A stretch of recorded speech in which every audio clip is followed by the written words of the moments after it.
তাদেরকে স্বাগত জানাই। মাননীয় প্রধানমন্ত্রী তাদের এই প্রস্তাবকে অভিনন্দন জানিয়েছেন এবং তাদের এই প্রস্তাবের প্রেক্ষিতে মাননীয় প্রধানমন্ত্রী তাদের সাথে আলোচনা করার জন্য আমাকে মানে আইনমন্ত্রীকে এবং শিক্ষামন্ত্রী জনাব মহিবুল হাসান চৌধুরী এমপি তাকে দায়িত্ব দিয়েছেন। আমরা তাদের সাথে বসবো এবং আমরা এটাও বলতে চাই যে তারা যখনই বসতে রাজি হবে, এটা যদি আজকে হয় আজকেই আমরা বসতে রাজি আছি। দ্বিতীয়ত, মাননীয় প্রধানমন্ত্রী আমাকে ঘোষণা দিতে বলেছেন যে এই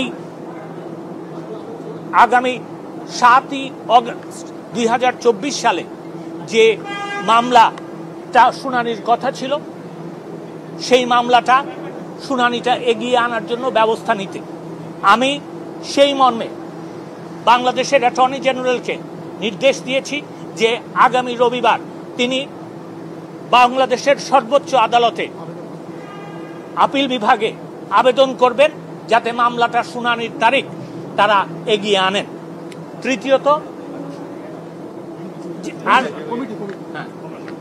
তৃতীয়ত হচ্ছে যে আপনারা জানেন যে গতকালকে মাননীয় প্রধানমন্ত্রী তার ভাষণে বিচার বিভাগীয় তদন্ত কমিটির কথা ঘোষণা দিয়েছিলেন।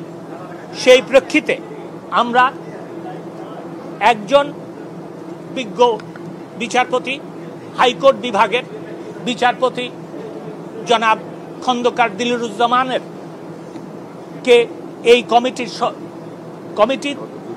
জুডিশিয়াল বিচার বিভাগীয় তদন্তের দায়িত্ব দেওয়ার জন্য কমিটি তৈরি করেছি। আর চতুর্থটা না, মাননীয় এই প্রস্তাব মাননীয় প্রধান বিচারপতির কাছে যাবে।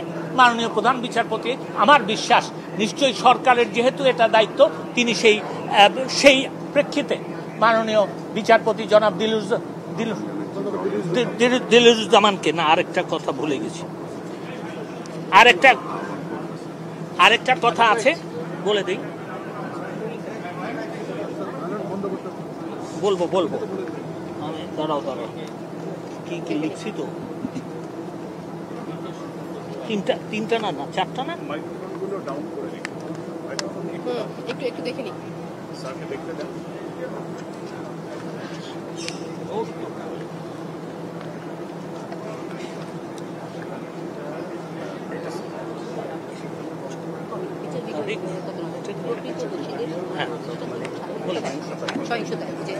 আমি এই প্রেক্ষিতে দেখেন আমরা দেখেছি এবং বিশদভাবে আমরা পরীক্ষা নিরীক্ষা পর্যালোচনা সবই করেছি।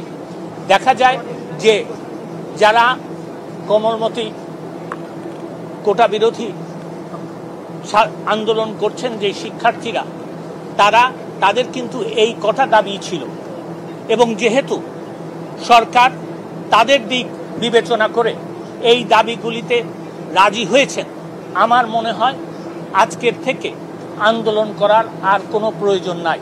আমি সেই কারণে তাদেরকে আহ্বান জানাচ্ছি, অনুরোধ করছি, একজন পিতৃতুল্য নাগরিক হিসাবে আমি তাদেরকে অনুরোধ করছি যে তারা যেন এই সহিংসতা বন্ধ করে এবং এই আন্দোলন প্রত্যাহার বা স্থগিত করে। আমি এইটুকু বলতে চাই। আপনাদের জন্য কোনো প্রশ্ন থাকে আমি নিতে রাজি আছি। আজকে তারা প্রস্তাব দিয়েছে তারা আলোচনা করতে রাজি আছে। আজকে আমরা রাজি হয়েছি। এটা দেরি কোথায় হলো আপনি আমাকে বলে দেন।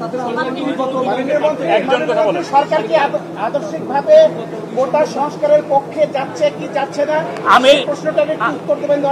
আমি পরিষ্কারভাবে একটা কথা বলতে চাই। আমি এর আগেও বলেছি, আমি এখনো বলছি, মামলাটা আদালতে আছে, তাও সর্বোচ্চ আদালতে। আমরা অবশ্যই যখন এই আদালতে আপনার মামলার শুনানি শুরু হবে, সরকার পক্ষ একটা প্রস্তাব এই কোটার ব্যাপারে দিবে এবং আমার মনে হয় যে আমরা যেহেতু সংস্কারের পক্ষে এই প্রস্তাব দিব কোটা সংস্কার করার জন্য, সেই জন্য আপনারা বলতে পারেন যে আমরা কোটা সংস্কারের পক্ষে।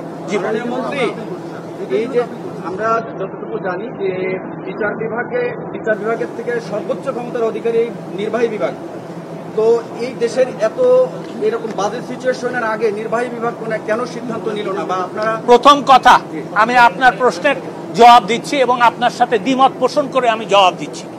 প্রথম কথা হচ্ছে যে দেখেন, 2018 সালে মাননীয় প্রধানমন্ত্রীর নির্দেশে কিন্তু কোটা বাতিল করা হয়েছিল।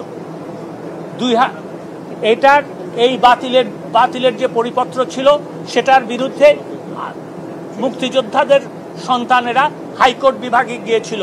কোটা আন্দোলনকারীরা কিন্তু তখন কোনো পক্ষভুক্ত হয় নাই।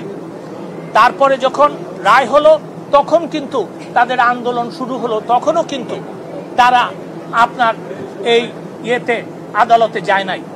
তারা আদালতে গেছে, আমি আগেও তাদেরকে সাধুবাদ জানিয়েছি, আজকেও আমি তাদেরকে সাধুবাদ জানাচ্ছি। এইটা কিন্তু আদালত যখন এই রায় দিয়েছে তখনই এই প্রশ্ন এবং এই আন্দোলনের শুরু হয়েছে। আমি শুধু এইটুকু বলবো যে তাদের আন্দোলনের প্রেক্ষিতে তারা তাদের বক্তব্য বলেছে, আন্দোলন বন্ধ করার জন্য আমরা তাদেরকে অনুরোধ করেছি এবং আদালতে যেতে অনুরোধ করেছি। আদালতে তারা গেছেন, আদালত সিদ্ধান্ত নিলেই আমরা সেটা করতে পারি। বাংলাদেশে আইনের শাসন আছে। আদালতে আপনারা খতিয়ে দেখতে পারেন ইতিহাস, আদালতে যখন কোনো প্রশ্ন ওঠে তখন কিন্তু আদালত যতক্ষণ পর্যন্ত সেটা শেষ না করে ততক্ষণ পর্যন্ত নির্বাহী বিভাগ কোনো এটা নেয় না, সিদ্ধান্ত নেয় না।